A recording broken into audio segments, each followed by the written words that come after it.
Bom dia, queridas irmãs. Mais um estudo da nossa Escola Bíblica Dominical, com base na revista Compromisso, da editora Convicção. Nós estamos estudando a lição 5 desse nosso trimestre, onde estudamos o Evangelho de Mateus, que destaca a pessoa de Cristo Jesus como sendo o nosso Rei, o Evangelho do Reino, onde a mensagem do Evangelho nos confirma, nos comprova, nos reafirma da necessidade de estarmos submissos à soberania do nosso Deus em Cristo Jesus, o nosso Rei. O Evangelho de Mateus, escrito para judeus convertidos e para alcançar os não convertidos, sempre ressalta a figura majestosa, a ascendência divina e a ascendência em Davi de Jesus, para colocá-lo na condição real de rei para as nossas vidas. A nossa lição de hoje tem base nos capítulos 10 e 11 do Evangelho de Mateus, que fala sobre a escolha e preparo dos discípulos. O nosso texto áureo está em Mateus 10, 38 e traz esse versículo tão lindo que nós devemos trazer em nossa mente e em nosso coração. E quem não toma a sua cruz e não segue após mim, não é digno de mim. Esse versículo que está no final do capítulo 10, ele traz uma lição muito importante. Quando nos identificamos com os apóstolos de Cristo Jesus, a maneira como foram chamados e a maneira como foram preparados e enviados, devemos ter em mente que é isso que Jesus espera de nós. Que como discípulos possamos segui-lo e com dignidade deste papel de discípulo, possamos também tomar a nossa responsabilidade para cumprir a missão que Jesus nos designou. Os apóstolos de Jesus já foram nominados lá no início dos nossos estudos. Ali tem um primeiro momento em que Jesus encontra e chama os seus apóstolos. Agora, no capítulo 10, existe uma ênfase especial, não só a nominar os apóstolos, mas também a maneira como Jesus os prepara e os envia para o cumprimento de sua missão. É claro que os apóstolos, eles conviveram com Jesus num seminário intensivo por 3 anos. 3 anos ouvindo os ensinamentos de Jesus, vendo a autoridade de Jesus ao realizar milagres e maravilhas e também testificando as mensagens, os sermões, as pregações do Mestre. Então, nós encontramos aqui 12 homens que não só foram separados para seguir a Cristo, mas estavam também sendo preparados para servir a Cristo.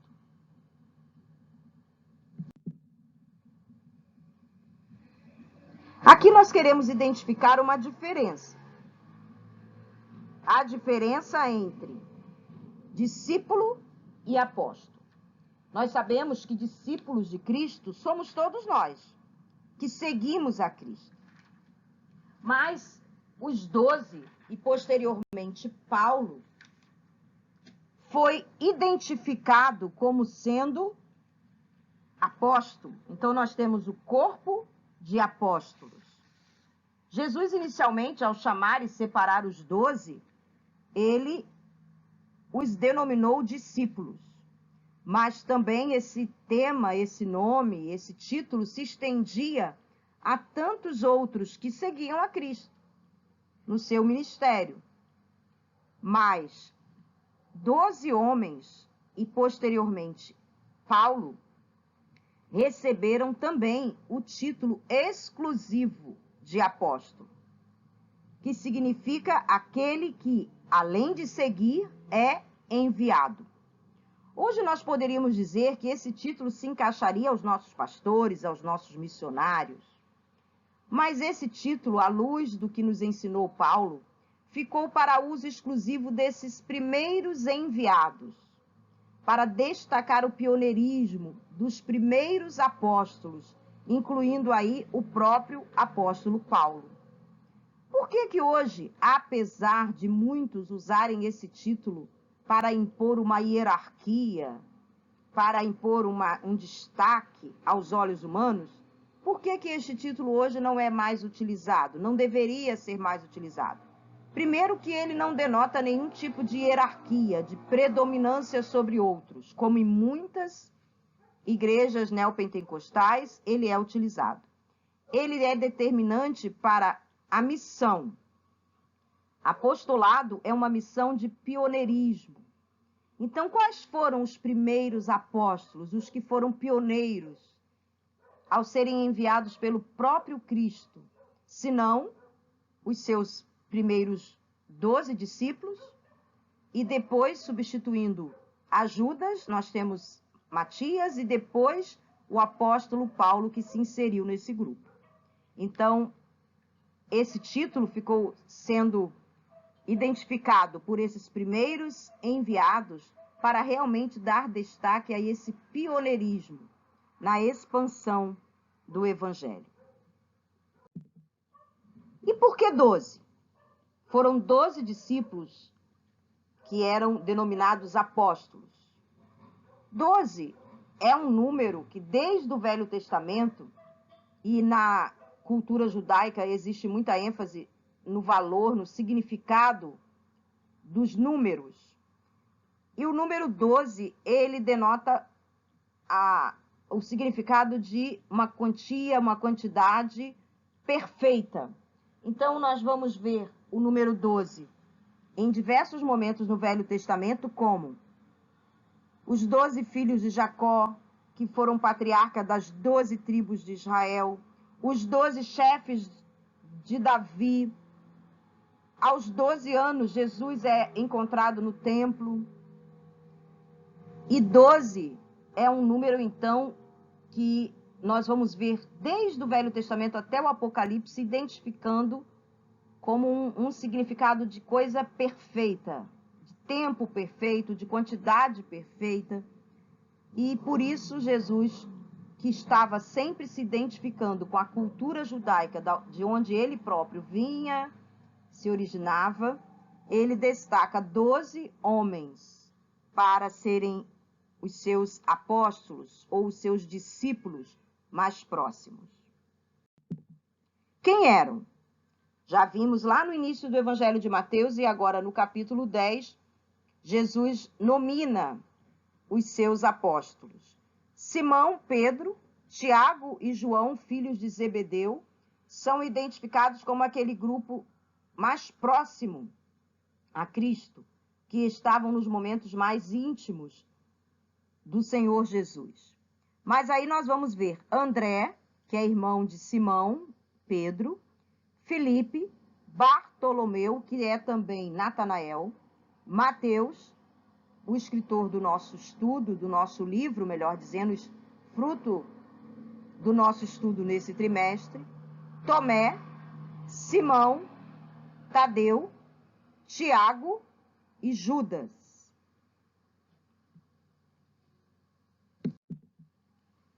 Jesus convocou os 12, separou-os e deu-lhes poder e autoridade sobre os demônios para curar doenças e os enviou a proclamar o reino e a curar enfermos. Nesse texto nós temos resumidamente a missão completa que Jesus deu aos seus discípulos. No Evangelho de Mateus não tem destaque no fato de que Jesus enviou os apóstolos a pregar em dupla. Mateus não destaca isso, mas nós sabemos que Jesus, além dessa estratégia de enviá-los em dupla para que pregassem de cidade em cidade, Jesus nesse momento, no capítulo 10 do Evangelho de Mateus, Jesus prepara os seus apóstolos, os seus discípulos, e lhes passa muitas estratégias e orientações para o cumprimento da sua missão. E é no versículo 1 do capítulo 10 que nós encontramos o resumo de tudo isso. Chamando os seus 12 discípulos, deu-lhes autoridade para expulsar espíritos imundos e curar todas as doenças e enfermidades. Jesus não chamou 12 homens e os mandou, vai de qualquer jeito. Jesus realiza um seminário intensivo de 3 anos com esses homens e os prepara e os orienta, e para depois os envia com base em todos esses ensinos para serem os pregadores da sua mensagem. E para isso esses homens receberam autoridade para fazer maravilhas que foram feitas pelo próprio Cristo, para que fossem reconhecidas aonde quer que passassem, essas pessoas fossem reconhecidas como enviados de Cristo. Por isso, Jesus lhes deu autoridade para fazer milagres e maravilhas e feitos, assim como ele próprio fazia, para que os outros pudessem identificá-lo como Filho de Deus. Agora ele dá essa autoridade aos seus apóstolos para que eles fossem identificados como enviados de Deus através de Cristo Jesus. E ele usa uma estratégia para que essa mensagem pudesse chegar mais longe. Capítulo 10, de 1 a 7, nós vamos ver várias dessas estratégias. Mas a primeira estratégia que ele ensina aos seus apóstolos é que eles devem ir antes as ovelhas perdidas da casa de Israel. Antes não significa que eles só deveriam pregar para o povo judeu, mas deveriam ir primeiro a pregar ao povo judeu. E desde o início da história bíblica, nós sabemos que essa é a estratégia divina.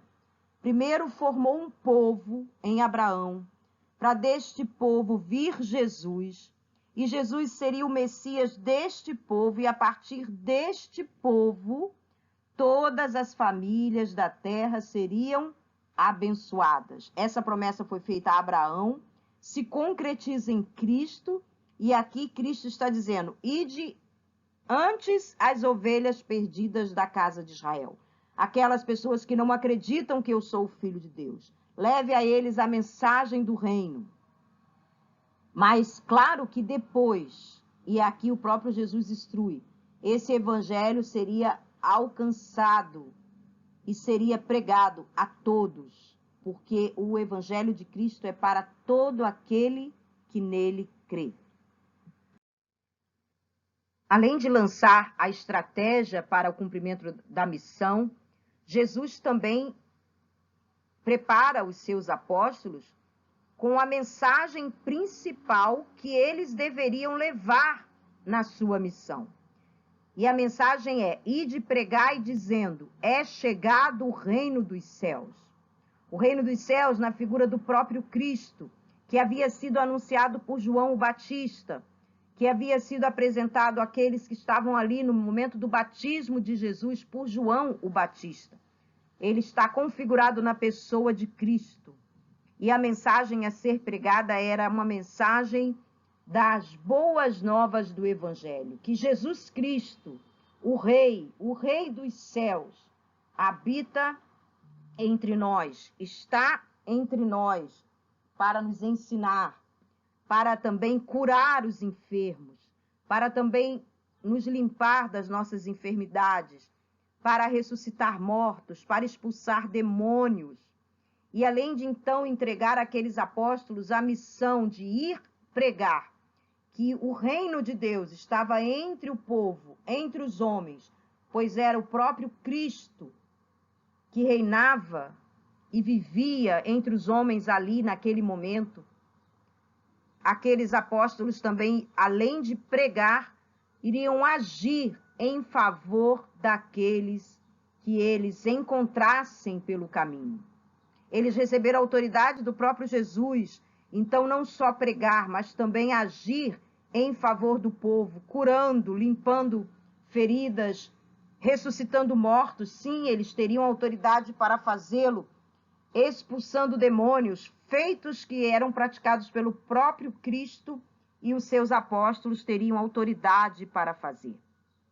E Jesus também, nessa mensagem principal, faz uma advertência, que todos aqueles que saíssem como apóstolos a pregar o evangelho, a fazer milagres e maravilhas, deveriam fazer isso com humildade, sem soberba.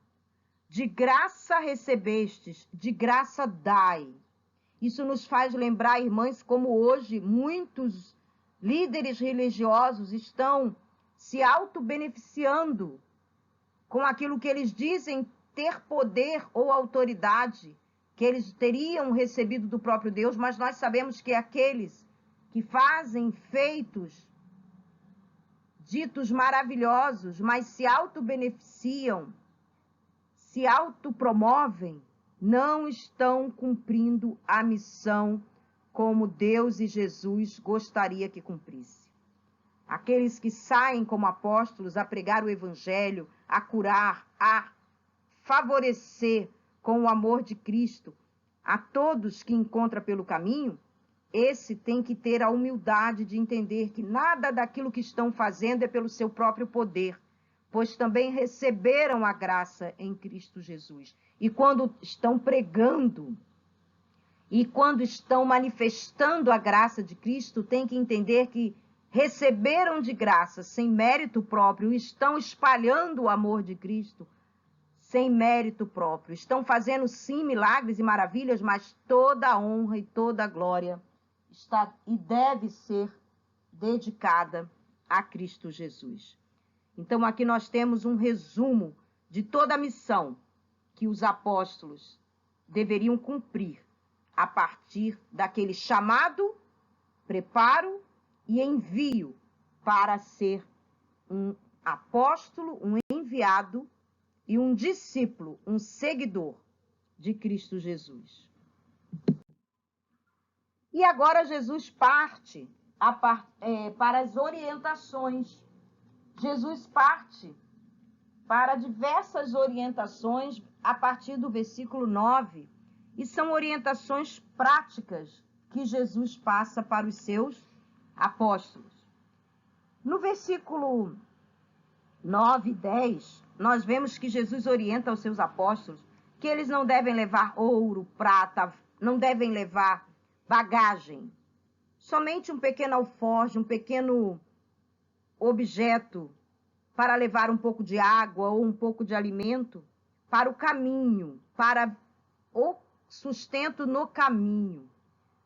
O servo do Senhor, o discípulo do Senhor, o apóstolo do Senhor tem que ter despojamento para cumprir com eficácia, com eficiência, a maneira que agrada a Deus e a Jesus, a missão. E os discípulos deveriam ir sem carregar malas, bagagens, porque isso ia prendê-los pelo caminho, ia atrasá-los no caminho. Eles iam cuidar mais da bagagem do que da própria missão. Então, uma orientação para o cumprimento da missão é que eles deveriam ser despojados. Muitas vezes nós, irmãs, deixamos de fazer aquilo que é vontade de Deus, que é missão, que é trabalho de Deus, porque estamos agarrados às nossas próprias necessidades, interesses, lutas, frustrações, a bagagem que carregamos. Cada uma de nós tem uma bagagem. Bens materiais, a família, o emprego, o ensino que estamos em busca de melhores posições na vida, até a nossa vaidade, seja lá o que for que de bagagem trazemos no nosso interior, ou as coisas que nos apegamos no mundo exterior, para cumprirmos a missão como apóstolos e discípulos de Cristo, principalmente, precisamos de despojamento. Era uma orientação muito prática que Jesus dava aos seus discípulos. Outra coisa é que eles deveriam ser empáticos. Eles seriam recebidos muitas vezes com simpatia, e é fácil a gente responder à simpatia. Mas eles também poderiam ser mal recebidos. Versos 11 a 15, diz que eles estavam levando as boas novas de Jesus, de salvação. E eles poderiam ser bem recebidos, hospedados em casas, e se assim o fosse, deveriam abençoar aquelas casas, deveriam ser empáticos às necessidades das pessoas daquela cidade, daquela casa. Os lares que lhes oferecessem hospedagem deveriam receber as bênçãos da presença de um servo de Deus naquela casa. Em compensação, haveriam aqueles que os rejeitariam, haveriam aqueles que não receberiam. E assim, esses deixariam de ser abençoados pela presença do servo de Deus, mas não deveriam ser amaldiçoados também.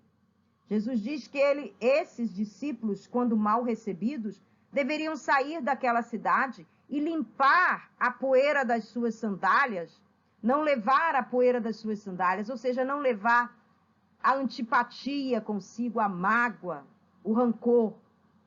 Se não bem recebidos, eles deveriam fazer o que fosse possível e dali saírem, sem levarem as frustrações. Porque muitas vezes, irmãs, nós não temos aquele espírito de hospitalidade para com o nosso irmão, para com o servo do Senhor.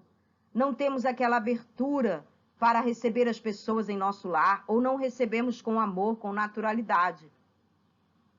E se fosse para recebermos de volta aquilo que estamos dando, muitas vezes nós receberíamos coisas muito maléficas.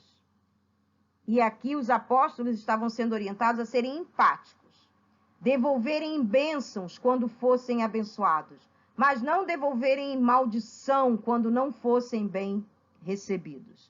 Me faz lembrar daquela vizinha que recebeu uma cesta de sua vizinha ranzinza, e quando ela tirou o pano que cobria aquela cesta, ela viu que dentro daquela cesta só haviam coisas imprestáveis, frutas podres, verduras que não poderiam nem ser consumidas.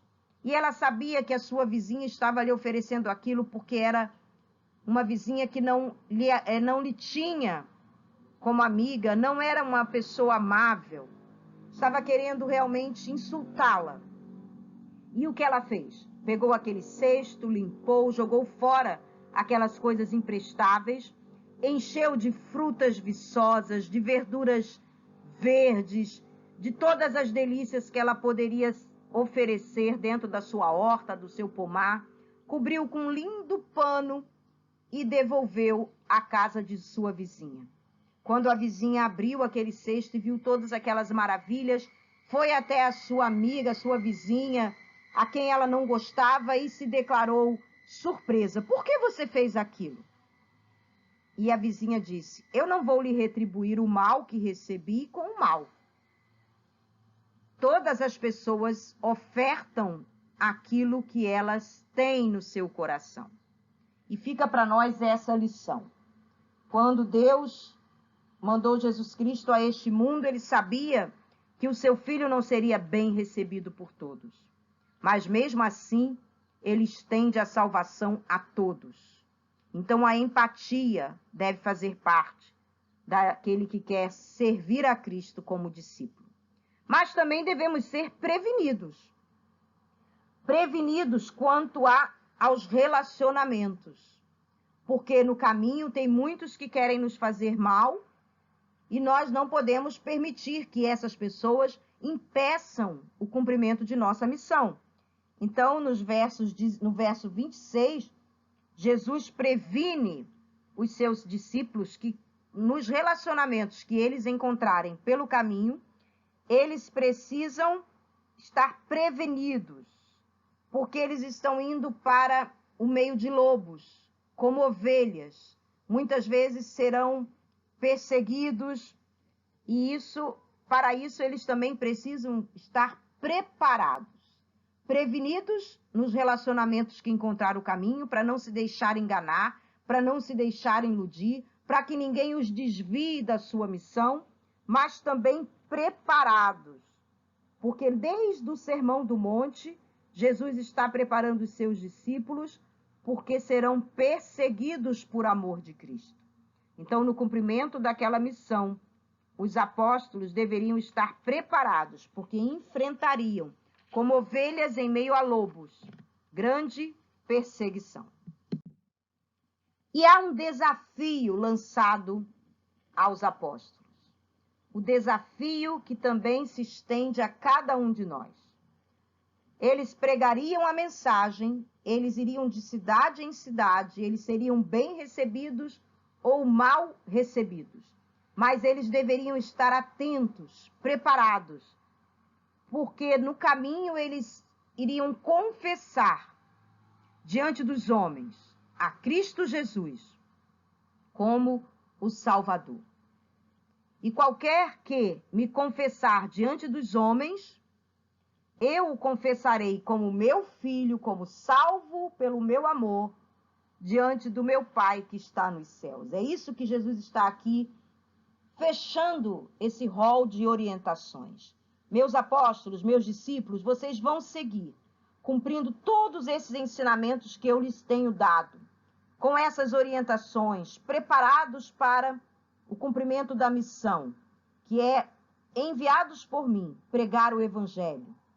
Mas vocês estarão diante dos homens, confessando a mim, Jesus Cristo, e eu estarei também retribuindo, confessando que vocês são meus enviados, meus discípulos, meus servos, diante do nosso Pai que está nos céus. E aqueles que ouvirem a mensagem que os apóstolos pregariam, aqueles que ouvissem essa mensagem e também confessassem a Cristo como Salvador, também seriam reconhecidos por Cristo diante do Pai que está no céu como salvos, como perdoados, como parte da família de Deus. Em contraponto, mas qualquer que me negar diante dos homens, qualquer que não cumprir a missão que eu designei, qualquer que não for capaz de vencer os desafios, qualquer que não for capaz de vencer as perseguições, de se manter fiel e negar-me diante dos homens, eu também o negarei diante do meu Pai que está nos céus. Aquele que não aceita Cristo como Salvador e que não exerce a missão que Cristo colocou em suas mãos, negando a Cristo, negando o soberanio de Cristo, negando o reinado de Cristo em sua vida, não sendo uma testemunha viva do amor de Cristo, não pode ser reconhecido por Cristo diante do Pai que está nos céus como seu servo, como seu filho, como seu seguidor, como seu discípulo, como seu apóstolo. Por isso, eis o desafio para cada uma de nós, minhas irmãs, nesta manhã. Sermos discípulos ou discípulas, enviados por Cristo a pregar o Evangelho, primeiro a Israel. E se nós fôssemos aplicar aos dias de hoje, primeiro a nossa casa, mas também nos Atos dos Apóstolos, nós encontramos Jesus dizendo, tanto em Jerusalém como em toda a Judéia, como em toda a Samaria, como até aos confins da terra. Como estamos vivenciando agora missões mundiais. A igreja precisa pregar o Evangelho, crente em Cristo Jesus, aquele que está na sua casa, na sua vizinhança, e também como igreja se estender a toda a nação brasileira e a todo o mundo, através das missões que são intensificadas no nosso trabalho como igreja de Cristo aqui neste mundo. Não podemos negar a Cristo, devemos ter Cristo como nosso Senhor, como nosso Rei, seguidores de Cristo como somos. Devemos fazer o nome de Cristo conhecido, porque esse é o desafio de sermos reconhecidos por Cristo como seus servos, diante do nosso Pai, que está nos céus. No capítulo 11, nós vamos encontrar o testemunho de Jesus sobre João Batista. O capítulo 11, Mateus faz um relato sobre o que estava acontecendo com João Batista naquele momento. Jesus começa o seu ministério depois do seu batismo, do reconhecimento de João Batista como sendo ele o Messias, o enviado de Deus, mas logo depois João, em paralelo, continua a pregar a sua mensagem de arrependimento. Mas ele é preso, vimos isso no capítulo 11, por Herodes, porque ele está acusando com toda a verdade, com toda a propriedade, a Herodes, que toma sua cunhada como esposa, Herodias, e ele está acusando ao rei Herodes, o líder do povo ali naquela localidade, pelo adultério, pela seu estado de pecado, pela maneira como ele despreza os ensinamentos de Deus. E por isso, por estar acusando o próprio líder político daquela localidade, por ser ele um adúltero, ele é preso, e sabemos que o fim de João Batista foi ali naquela prisão, onde ele foi decapitado. Mas antes de ser preso, ele manda seus discípulos para ir ter com Jesus. Jesus recebe com muita tristeza a notícia da prisão de João Batista. Ele manda que seus discípulos vão até aquele que está pregando de aldeia em aldeia, de cidade em cidade, para se certificar que é Jesus aquele a quem ele batizara. E os discípulos voltam a João Batista com uma mensagem do próprio Cristo, testificando que aquele é Jesus, o Filho de Deus. Com isso, com certeza, ali naquela prisão, João Batista sente que a sua missão de preparar o caminho do Filho de Deus estava cumprida. E é o próprio Jesus que reconhece o valor de João Batista, como sendo o profeta designado por Deus para preparar o caminho do Senhor. E no verso 10, ele faz uma referência a João Batista com um belo testemunho. Porque é este de quem está escrito: eis que diante da tua face envio o meu anjo, que preparará diante de ti o teu caminho. Aqui Mateus se refere a uma das profecias messiânicas que aborda o fato de que antes da vinda de Jesus, um profeta, e Jesus completa no capítulo 11 que João Batista, entre os homens, é o maior de todos os profetas.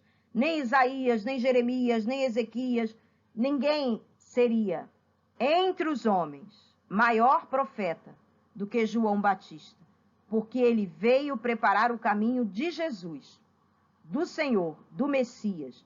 E aqui, no verso 10 do capítulo 11, Jesus dá esse belo testemunho de que João Batista era, sim, um seguidor da mensagem do Evangelho, um propagador da mensagem do Evangelho, um profeta que falava ao povo e preparava o coração do povo com a mensagem de arrependimento, para que quando Jesus chegasse, o seu caminho já estivesse preparado.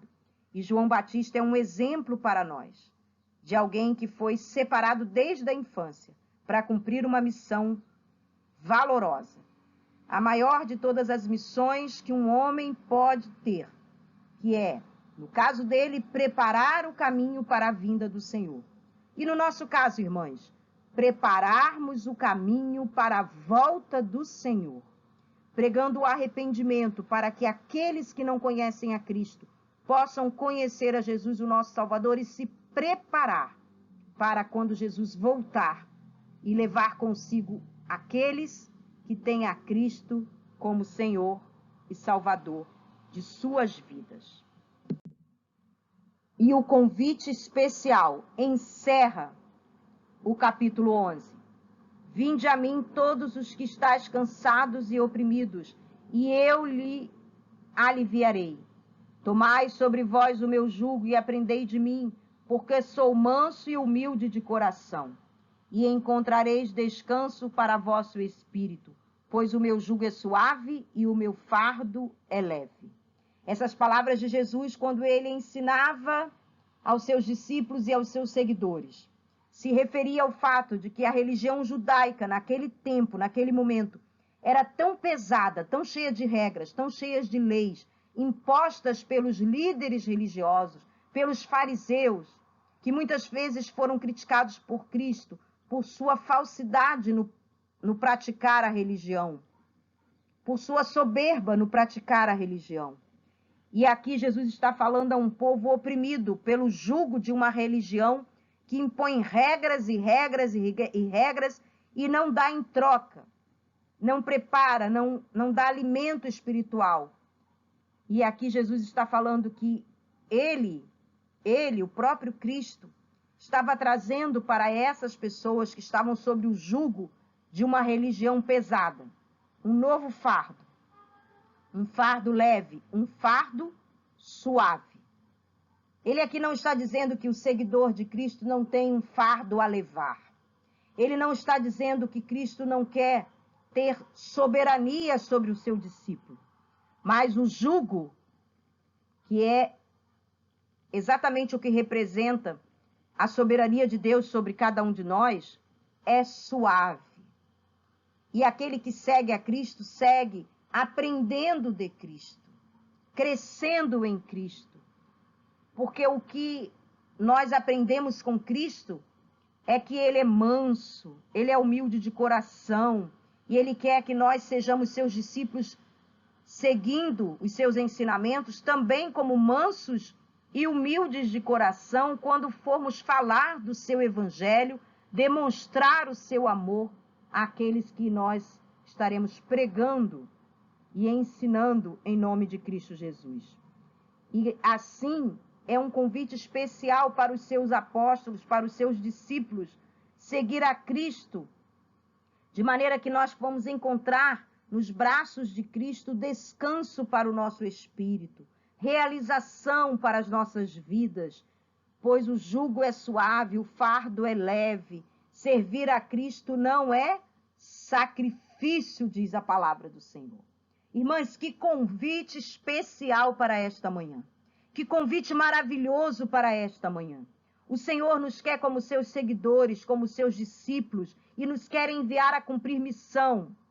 E essa missão de apóstolo que foi específica, foi designada especificamente aos primeiros, se estende a nós, como enviados de Cristo, como enviadas de Cristo. Não precisamos do título de apóstolos, mas do título de discípulos verdadeiros de Cristo Jesus, tomando o seu jugo sobre nossas vidas, sendo submissas ao nosso Rei Jesus, sabendo que com esta submissão nós encontraremos refrigério nas lutas, nos desafios que encontramos pelo caminho, ao cumprirmos a missão de sermos verdadeiras servas e discípulas de Cristo Jesus. Ser discípulo de Jesus não é tentar viver aquilo que não sou, mas expressar aquilo que tenho. Cristo. Seguir a Cristo, seguir os passos de Cristo, como Cristo gostaria que fizéssemos. Seguir os passos de Cristo como Cristo fez enquanto aqui estávamos. Somos imperfeitas, não sabemos muitas vezes como servir a Cristo de modo a agradá-lo na sua totalidade, mas se tivermos em nossas mentes, em nossos corações, em nossa vida, o desejo de sermos verdadeiros discípulos de Jesus, devemos fazer isso, vivendo Cristo na sua totalidade, buscando os ensinamentos de Cristo e aprender de Cristo. Estarmos subjugadas a Cristo, que tem um fardo suave e leve, mas sim, quer que nós vivamos sob a sua autoridade. E assim seremos discípulas de Cristo, não expressando nossos talentos, as nossas falas, as nossas ideias, os nossos ideais, as nossas ideologias, mas expressando Cristo, seguindo os passos de Cristo, procurando servir a Cristo, como Cristo quer que nós, como suas servas, façamos. Que Deus nos abençoe, queridas irmãs, para que também, como discípulas de Cristo Jesus, possamos cumprir, de modo a agradá-lo, a missão que está designada a cada uma de nós. Assim, nessa manhã, eu quero dizer para as queridas irmãs que a distância que estamos sendo impostas, não é?